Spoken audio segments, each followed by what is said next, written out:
We're back with NBC News In Depth tonight, an exclusive investigation into yet another religious organization hit with sexual abuse allegations. The Jehovas Witnesses have settled 9 lawsuits alleging church policies protected men who abused children for many years.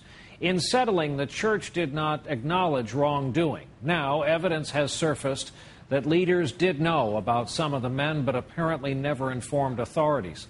Our senior investigative correspondent, Lisa Myers, has our exclusive report tonight in depth.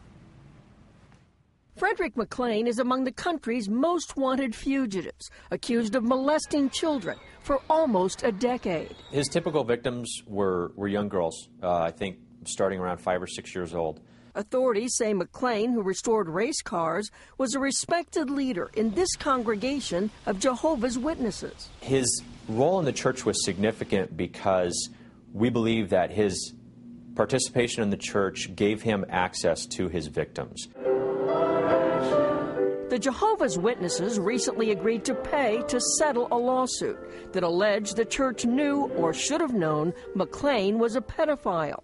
One of 9 similar cases church headquarters settled without admitting wrongdoing. But internal church records now coming to light in those lawsuits show that the church knew for years that some prominent members were sexually abusing children and did little.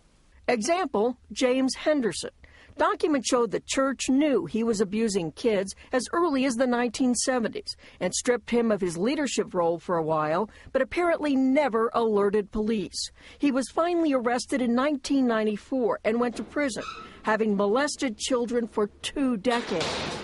Another church leader, Alvin Hurd, confessed to the church in 1981 that he'd abused 3 children, ages 5, 9, and 11. His local congregation kicked him out and alerted church headquarters. But again, the church apparently never notified police. Hurd, now in prison, admits he molested other children until 2003. The policies and procedures enacted by Jehovah's Witnesses protect pedophiles rather than protect the children. Barbara Anderson, a former Jehovah's Witness, is an outspoken critic of the church on this issue. She says the church prefers to keep an abuser's confession confidential, treating abuse more as a sin than as a crime. They do not report child abuse to the authorities unless it's mandated by a state for the clergy to do so.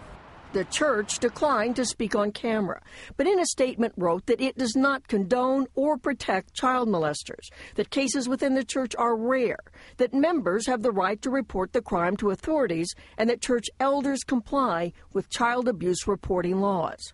But not all states require clergy to report child sexual abuse. That means some abusers get caught only if victims finally come forward, like Frederick McLean's accusers, who now want this alleged molester taken off the streets.